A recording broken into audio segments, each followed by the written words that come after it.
Welcome students. आज हम start करेंगे history and development of computers इस टॉपिक से।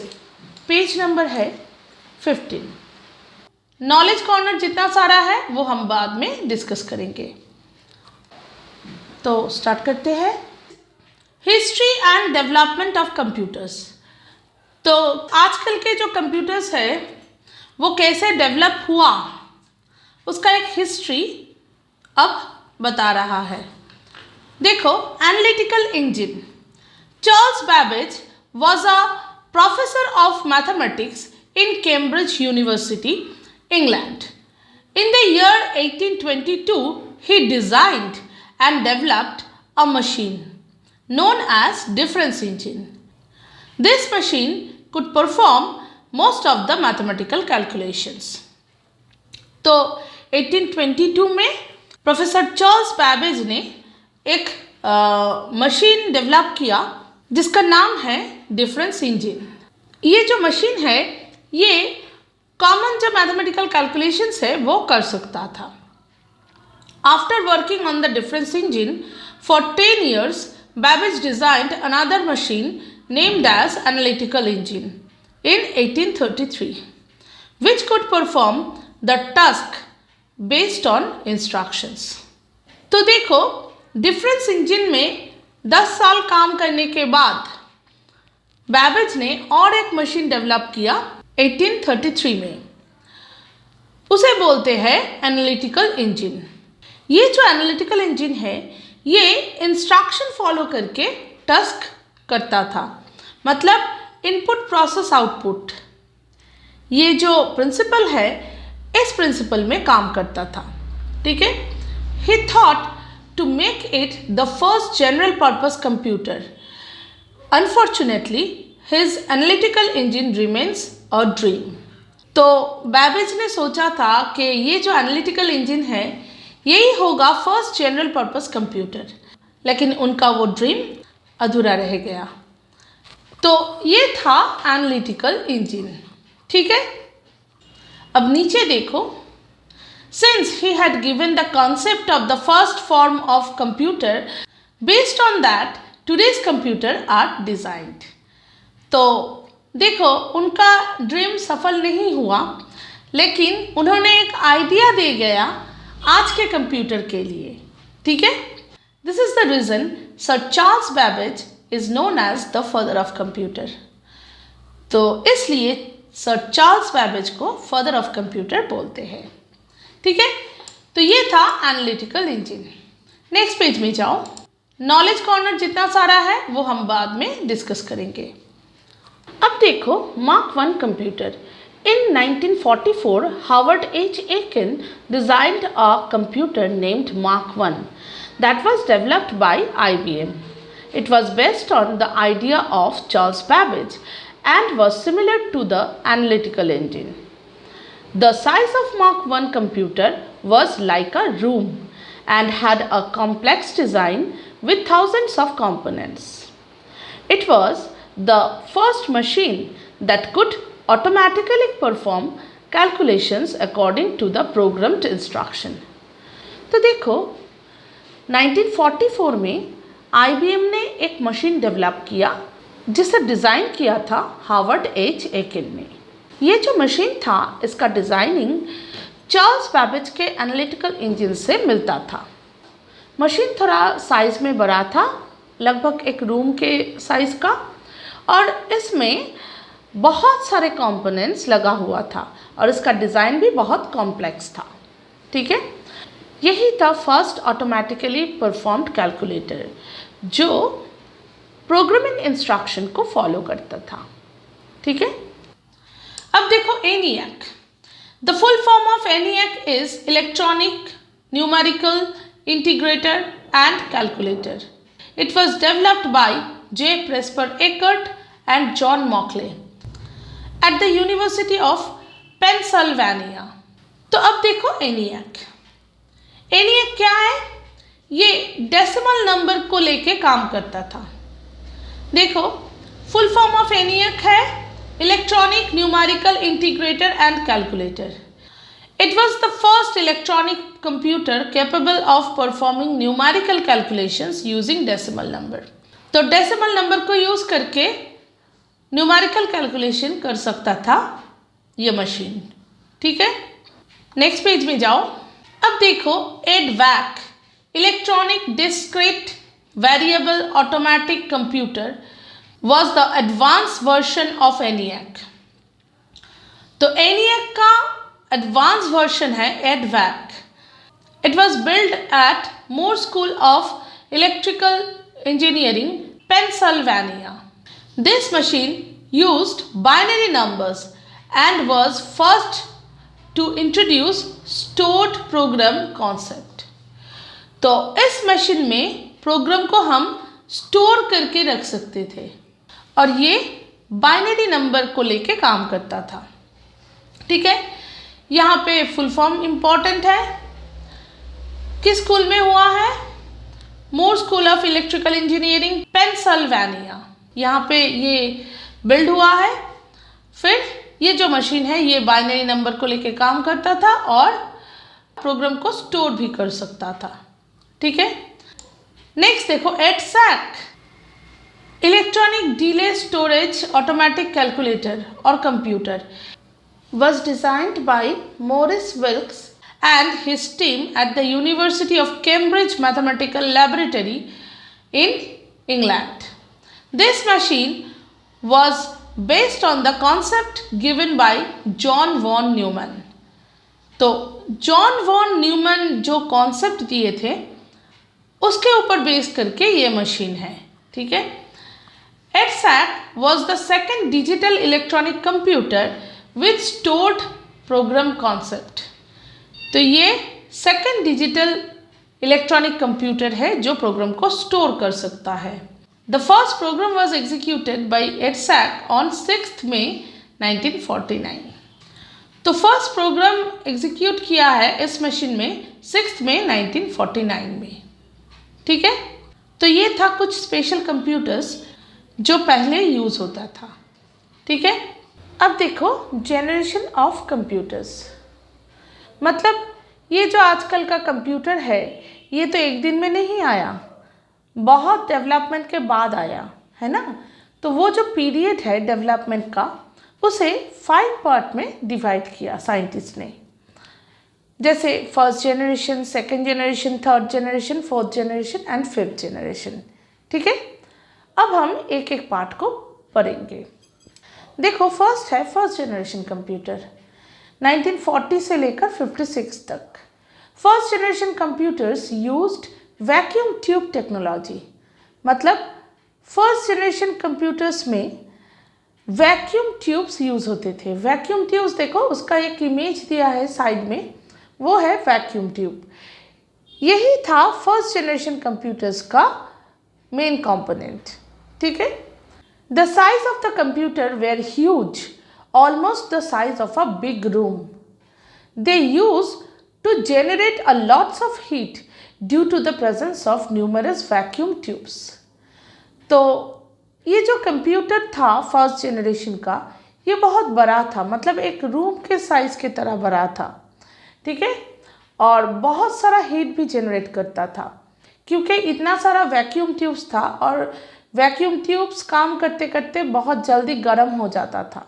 ठीक है, इसलिए मशीन भी बहुत हीट जनरेट करता था। उसे रखने के लिए एसी मस्ट था, मतलब विदाउट एसी हम नहीं रख सकते थे फर्स्ट जनरेशन कंप्यूटर को। ठीक है, देखो the first generation computers used machine language as a programming language. This language is directly understood by the computer. The instruction in machine language uses binary digits to perform any task। Moreover, the first generation computer were very slow and also capable of performing only one task at a time। तो देखो ये जो first generation computer था ये machine language use करता था, मतलब 0 और 1 का कम्बिनेशन यूज़ करता था। सब कुछ 0 और 1 में दिया जाता था इनपुट्स। ठीक है, और आउटपुट भी 0 और 1 में ही मिलता। और क्या था इस कंप्यूटर में? बहुत स्लो था ये कंप्यूटर और एक टाइम में एक ही टास्क करता था। ठीक है, next, first generation computers made possible the development of ENIAC by professor J प्रेस्पर Eckert and John मॉकले। तो एक फर्स्ट जनरेशन कंप्यूटर का एग्जाम्पल दिया है ENIAC, जिसे प्रोफेसर जे प्रेस्पर एकर्ट और जॉन मॉकले ने इन्वेंट किया। Later on an advanced version of ENIAC was developed with the name of UNIVAC. That was the world's first commercial computer. तो ENIAC का एक एडवांस वर्जन भी निकला था, उसे बोलते हैं UNIVAC। वो था वर्ल्ड का फर्स्ट कमर्शियल कंप्यूटर। ठीक है, नेक्स्ट पेज में जाओ। अब देखो second generation computer. Second generation computer 1956 से 1963 तक चला था। The second generation computer use transistors replacing vacuum tube. तो वो जो वैक्यूम ट्यूब फर्स्ट जनरेशन में यूज होता था उसे रिप्लेस कर दिया ट्रांजिस्टर ने। ठीक है, देखो साइड में इमेज दिया है ट्रांजिस्टर का, ये वैक्यूम ट्यूब से छोटा है। With the invention of transistors the computer become smaller in size, faster and more reliable.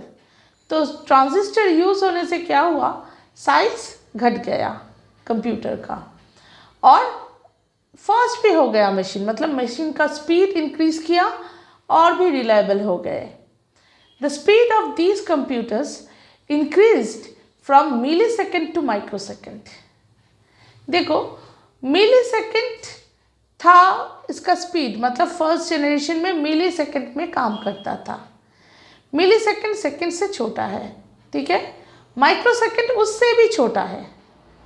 ठीक है, तो इसलिए देखो हम बोल सकते हैं कि सेकेंड जनरेशन में कंप्यूटर का स्पीड मिली सेकेंड से माइक्रो सेकेंड हो गया, मतलब स्पीड बढ़ा और भी फास्ट हो गया।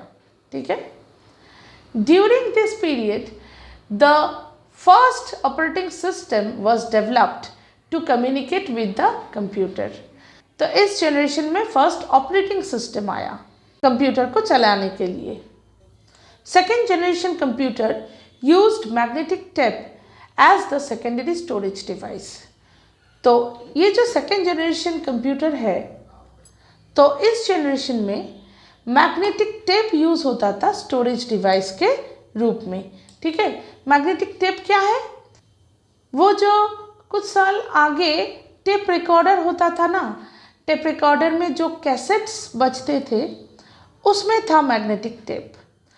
अगर किसी के पास पुराना कैसेट हो तो तुम लोग देख पाओगे।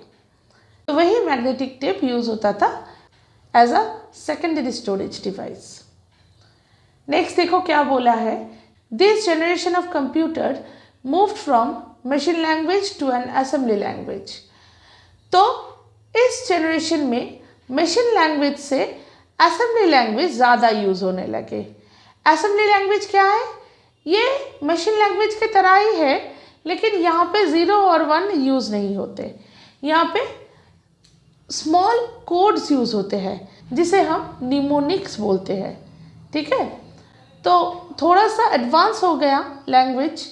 ठीक है, पहले मशीन लैंग्वेज में सिर्फ 0 और 1 ही था, अभी थोड़ा थोड़ा करके कोड्स यूज़ होने लगे। ठीक है, तो याद रखने में थोड़ा सा इजी हो गया। It allow the programmer to use instructions in words such as ADD and sub for adding and subtracting the numbers respectively. देखें तो एडिशन करने के लिए ADD यूज़ हो रहा है, सब्ट्रैक्शन के लिए SUB यूज़ हो रहा है। तो इस टाइप के छोटा छोटा कोड यूज़ हो रहा है असेंबली लैंग्वेज में। ठीक है, तो थोड़ा सा इम्प्रूवमेंट आया लैंग्वेज में। पहले सिर्फ 0 और 1 का कम्बिनेशन था जिसे हम मशीन लैंग्वेज बोलते थे। ठीक है, वो याद रखना भी प्रॉब्लम था और उसमें प्रोग्राम लिखना भी प्रॉब्लम था। ठीक है, लेकिन असेंबली लैंग्वेज आने के बाद थोड़ा सा इजी हो गया। Moreover the concept of early version of high-level language such as COBOL and Fortran were also developed in this generation. तो 2 हाई लेवल लैंग्वेज भी आया। हाई लेवल लैंग्वेज क्या है? असेंबली लैंग्वेज से भी इम्प्रूव्ड लैंग्वेज, ठीक है। ये इंग्लिश लाइक लैंग्वेज है हाई लेवल लैंग्वेज, जो हम इंग्लिश वर्ड को यूज़ करके लिख सकते थे, तो और भी इजी हो गया याद रखने में भी और लिखने में भी, ठीक है। तो ऐसे ही दो हाई लेवल लैंग्वेज इस जनरेशन में इंट्रोड्यूस्ड हुआ, एक है कोबोल, दूसरा है फोर्ट्रन। कोबोल का फुल फॉर्म देखो, common business oriented language, and FORTRAN का फॉर्मूला ट्रांसलेशन।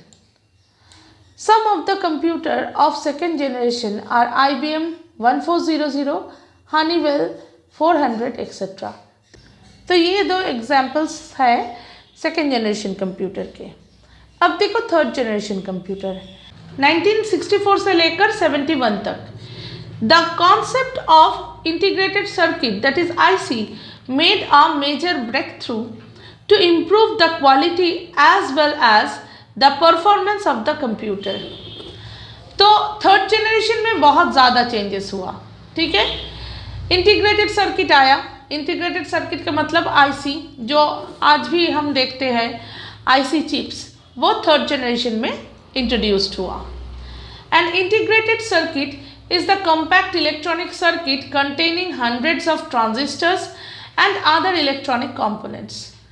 तो ये जो ICs है, एक IC के अंदर हंड्रेड्स ऑफ ट्रांजिस्टर्स है या अदर कंपोनेंट्स है, ठीक है, which are packed on a thin piece of semiconductor material known as IC chip। तो ये जो IC चिप है उसके अंदर अगर देखोगे तो क्या देखोगे? एक semiconductor thin piece hundreds of transistors को कंटेन कर रहा है या अदर कंपोनेंट को कंटेन कर रहा है, ठीक है। This generation made possible the invention of main frame computer.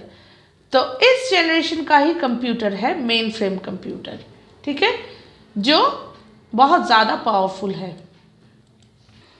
During this period most of the high level programming language were developed, such as advanced version of Fortran, COBOL, BASIC, Logo, Pascal, etc. Examples of the third generation computer includes IBM 360 series, Honeywell 6000 series, etc. तो बहुत सारा high level language introduced हुआ। एक एक का full form important है, ठीक है। जैसे बेसिक का beginners all purpose symbolic instruction code, LOGO का लैंग्वेज ऑफ ग्राफिक ओरिएंटेड, ठीक है। और थर्ड जनरेशन कंप्यूटर का एग्जाम्पल क्या है? IBM 360 सीरीज और हनीवेल 6000 सीरीज, ठीक है। नेक्स्ट देखो fourth generation. Fourth generation computer देखो 1972 से 2010 तक। In the year 1975, an integrated circuit IC was developed, which could hold thousands of transistors on a single component. तो थर्ड जनरेशन की तरह ही है, इधर IC chip thousands of transistors contain कर रहा है। मतलब थर्ड जनरेशन में हंड्रेड्स ऑफ ट्रांजिस्टर्स था, इधर thousands of ट्रांजिस्टर्स है, ठीक है। मतलब थोड़ा सा कैपेसिटी इम्प्रूव हुआ। This technique is known as large scale integration LSI circuit. The concept of microprocessor, next page में जाओ, came into existence with this generation which lead to the development of microcomputer. इस generation में ही micro processor introduced हुआ, ठीक है। तो micro computer का जो कॉन्सेप्ट है वो इस जनरेशन से स्टार्ट हुआ। However, in today's world, Intel Core series is considered to be one of the most powerful microprocessor developed by the Intel Corporation USA। तो आज के ज़माने में Intel Core का जो प्रोसेसर है वो बहुत ही डेवलप्ड और पावरफुल प्रोसेसर है, ठीक है। ये जो Intel Core का सीरीज़ है इसे इंटेल कॉरपोरेशन ऑफ यूएसए ने डेवलप किया। In this generation some more commonly used high level programming language were developed such as QBasic, C++, Java, Python, SQL, etc. तो और ज़्यादा हाई लेवल लैंग्वेजेस यूज़ होने लगे, जैसे QBasic, C++, Java, Python etcetera. SQL का full form यहाँ पे important है, स्ट्रक्चर्ड क्वेरी लैंग्वेज, ठीक है। Next, all personal computers manufactured by IBM, Apple, Dell, Compaq, Lenovo etcetera belong to the 4th generation computer. तो कुछ कंपनीज का examples दिया है जो 4th जनरेशन कंप्यूटर बनाता था। अब देखो 5th generation computer, present and future. The 5th generation computer are based on artificial intelligence. तो 5th जनरेशन का जो मेन कंपोनेंट है वो है आर्टिफिशियल इंटेलिजेंस, मतलब कंप्यूटर खुद से सोच सकता है, ठीक है। The main objective of the 5th generation is to develop a device that could respond in the natural way. It will be capable of thinking, learning and will have the power of human intelligence. तो 5th generation computer में एक main चीज़ डाला जा रहा है, वो है artificial intelligence, ठीक है। इसे डालने से क्या होगा, कंप्यूटर का थिंकिंग पावर, लर्निंग पावर बढ़ जाएगा, कंप्यूटर ह्यूमन के साथ इंटरेक्ट कर पाएगा, ठीक है। Next, this computer have the following characteristic. They have artificial intelligence, artificial intelligence ही होगा इस कंप्यूटर के अंदर। They are able to recognize image and graphs, image और ग्राफ्स को समझ पाएगा। They can take decision and have logical reasoning, तो डिसीजन ले पाएगा और लॉजिकली सोच पाएगा। Some of the examples are given below. Intelligent robots are programmed to carry out certain tasks, जैसे robots. Intelligent system to control the route of the missile in defense, जैसे defence sector में missiles को launch किया जाता है artificial intelligence से। In the word processor, the documents created through speech recognition. Word processor में या आजकल तो इंटरनेट में भी हम लोग वॉइस रिकॉग्नाइज करा सकते हैं, है ना। गूगल में जब सर्च करते हैं तब वॉइस इनपुट हम दे सकते हैं, तो वो सब कर सकेगा, ठीक है। नेक्स्ट पेज में जाओ, कैरेक्टरिस्टिक्स ऑफ कंप्यूटर। तो कंप्यूटर के क्या क्या कैरेक्टरिस्टिक्स है अब डिस्कस करते हैं। A computer is an electronic data processing machine that accepts data and instructions through input unit. It processes data to produce meaningful information in the desired form. The computer has a number of characteristics. Some of them are explained below. तो ये तो definition दिया है computer का कि ये एक electronic device है जो इनपुट लेता है, फिर उसे प्रोसेस करके आउटपुट देता है, ठीक है, मतलब मीनिंगफुल आउटपुट देता है। तो इसका कुछ कैरेक्टरिस्टिक है वो अभी डिस्कस करेंगे। देखो, फर्स्ट जो कैरेक्टरिस्टिक है वो है speed. A computer can perform calculations at a very fast speed. It can perform thousands of mathematical operations in a fraction of second, in nanosecond और इवन इन पिकोसेकेंड्स. तो कंप्यूटर बहुत fast है, ये second से भी छोटे यूनिट में काम करता है, मतलब नैनो सेकेंड या पिको सेकेंड में काम करता है, ठीक है। अब देखो क्या बोल रहा है, the processing speed depends upon the type of processor used in the computer system. Generally it uses a high speed processor. तो प्रोसेसर के ऊपर डिपेंड करता है कि कितना फास्ट होगा कंप्यूटर. जितना हाई स्पीड प्रोसेसर है उतना फास्ट है कंप्यूटर, ठीक है। The relation among seconds to micro, nano and pico is given below. देखो, 1 microsecond equal to 10 to the power minus 6 second, 1 nanosecond equal to 10 to the power minus 9 second, 1 picosecond equal to 10 to the power minus 12 seconds. तो देखें कि कितना मतलब छोटा है nano second, pico second और micro seconds, ठीक है, मतलब कितना फास्ट है कंप्यूटर. अब नेक्स्ट देखो accuracy. Computer system is a highly accurate electronic device. It programs each and every calculation with the same accuracy.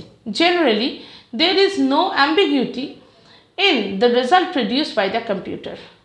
तो कंप्यूटर एक हाईली एक्यूरेट इलेक्ट्रॉनिक डिवाइस है जो आउटपुट ये देता है वो एकदम एक्यूरेट है, ठीक है। An error may occur due to a technical problem और फीडिंग इनकरेक्ट डेटा। तो अगर कोई टेक्निकल प्रॉब्लम हो या इनकरेक्ट डेटा फीड किया हो तो एरर देता है, नहीं तो एक्यूरेट रिजल्ट देता है, ठीक है। नेक्स्ट स्टोरेज देखो, a computer has a memory that stores all the data and information. The data remains in the memory of the system unless it is deleted.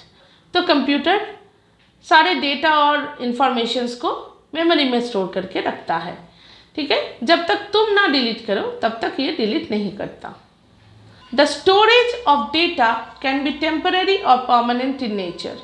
The data storage capacity is measured in byte, kilobyte, megabyte और terabyte. तो देखो ये जो data storage capacity है ये temporary भी हो सकता है या परमानेंट भी हो सकता है। जैसे रैम में डेटा टेम्पररीली स्टोर होते हैं, जब स्विच ऑफ हो जाता है तब सब डिलीट हो जाते हैं, इसलिए रैम को वोलेटाइल मेमोरी बोलते हैं। वैसे ही हार्ड डिस्क होता है परमानेंट मेमोरी। अगर एक बार हम हार्ड डिस्क में सेव कर दिए कोई डेटा या इंफॉर्मेशन तो वो परमानेंटली रहता है जब तक ना हम खुद डिलीट ना करें, ठीक है। तो इसलिए बोले हैं देखो कि स्टोरेज टेम्पररी टाइप का भी हो सकता है या परमानेंट टाइप का भी हो सकता है।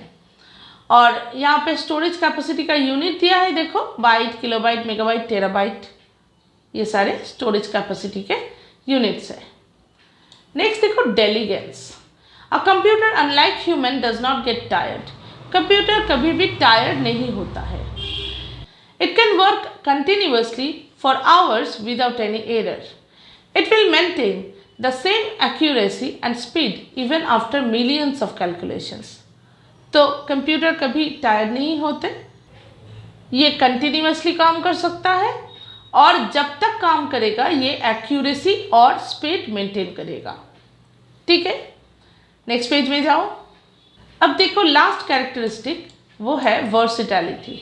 A computer is a multipurpose machine which can perform a variety of task. तो कंप्यूटर मल्टीपर्पस मशीन है, ये एक साथ बहुत सारे काम कर सकता है। जैसे हम गाना सुनते सुनते वर्ड में काम कर सकते हैं या गाना सुनते सुनते हम पेंट कर सकते हैं, है ना। तो एक साथ बहुत सारा टास्क ये कर सकता है। For example, using the same computer an accountant can prepare a balance sheet and an architecture can design picture और ड्राइंग्स। तो एक कंप्यूटर को यूज़ करके अकाउंटेंट बैलेंस शीट भी बना सकता है और आर्किटेक्चर ड्राइंग भी कर सकता है। Moreover it can be use to make animations and presentations, to play computer games, to send emails, to shop online etcetera. तो ये सारे काम एक ही कंप्यूटर कर सकता है। This makes computer a versatile machine. तो इसलिए इसे वर्सिटाइल मशीन बोलते हैं। अब देखो limitations of a computer. Computer इतना सारा काम करता है फिर भी उसका कुछ लिमिटेशंस है। जैसे देखो, दो computer is a super machine and perform better than the human being but it has some limitations. Here some of them are explained as number 1, computer can't decide. Computer decide नहीं कर सकता कुछ।